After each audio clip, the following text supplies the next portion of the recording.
So now we're going to talk about the investing and financing section. These sections don't involve any 6-step process, but they do involve some common sense. So remember, for the investing section, when we purchase long-term assets like property and equipment, that's going to create a cash outflow. But when we sell property and equipment, that would create an inflow. And the same would happen with our short-term and long-term investments. When we buy them, it creates an outflow. And when we sell them, it creates an inflow.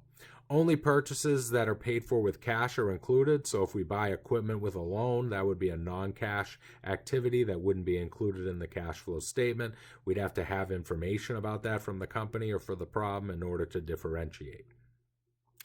The amount of cash that's received from the sale of assets is included, regardless of whether the asset is sold at a gain or a loss.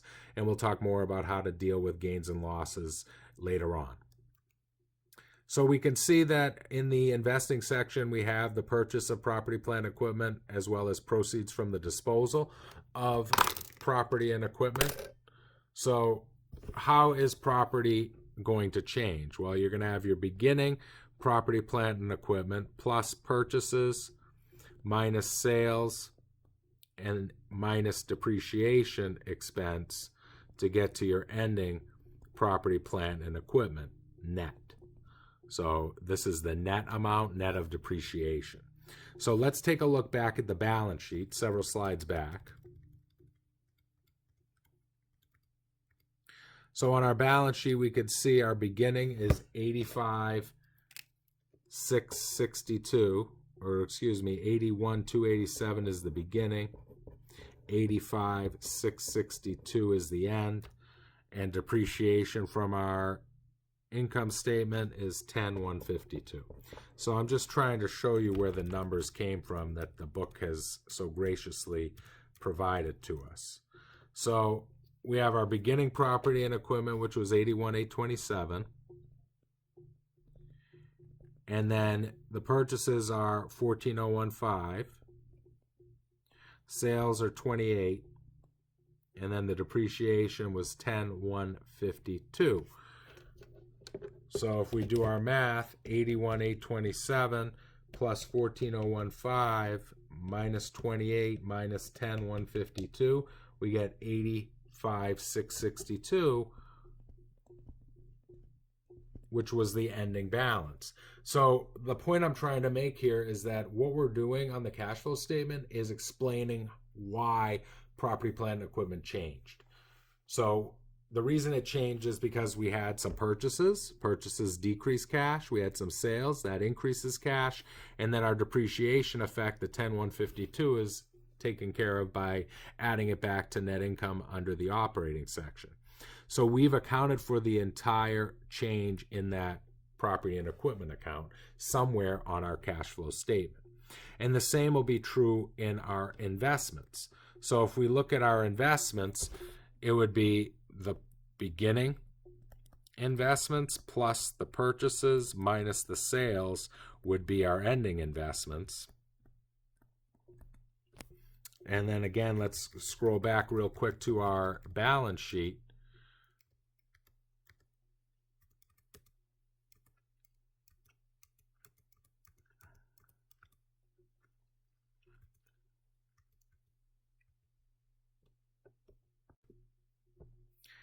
And here it is. Our balance sheet shows us that our investments, short-term investments, were 4454 at the beginning and 3906 at the end, and we didn't have any long-term investments.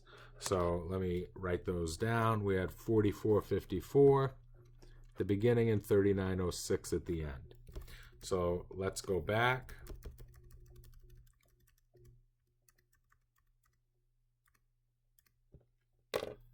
So our beginning investments were 4454. We purchased 1463 and we sold 2011, and that's how we get to our ending investment. So 4454 plus 1463 minus 2011 equals 3904. 4 plus 1463 minus 2011 is 3906 actually, which is the ending investments that showed up on our balance sheet. So again, the point I'm trying to make here is that what we're doing on the cash flow statement is showing how the investments went from their beginning balance to the ending balance. We're explaining the change. That's all we're doing in the cash flow statement, is explaining the change in our long-term assets. Now you might say, how would you know how much was purchased and how much was sold?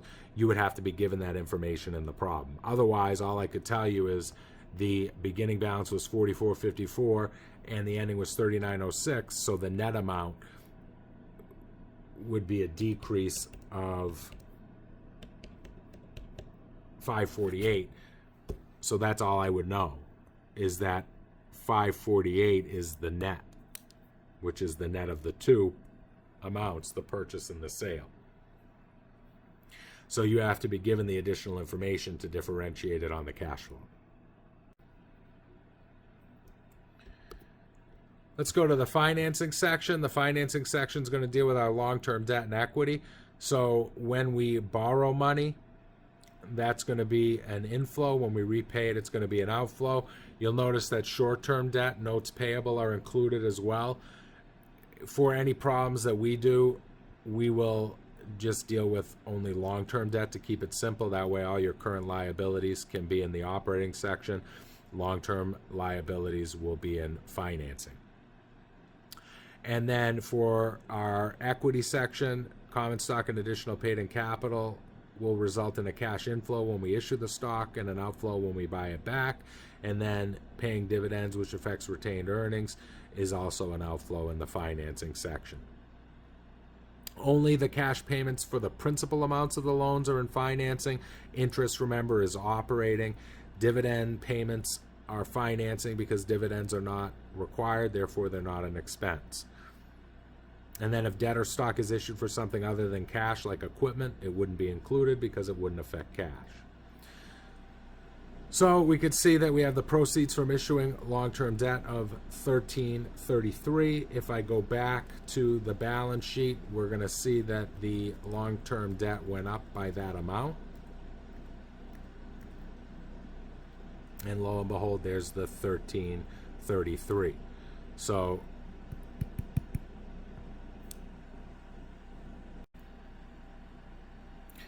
and if I could get my pen to work, I could circle it for you. There's the $1333. So that explains why long-term debt changed.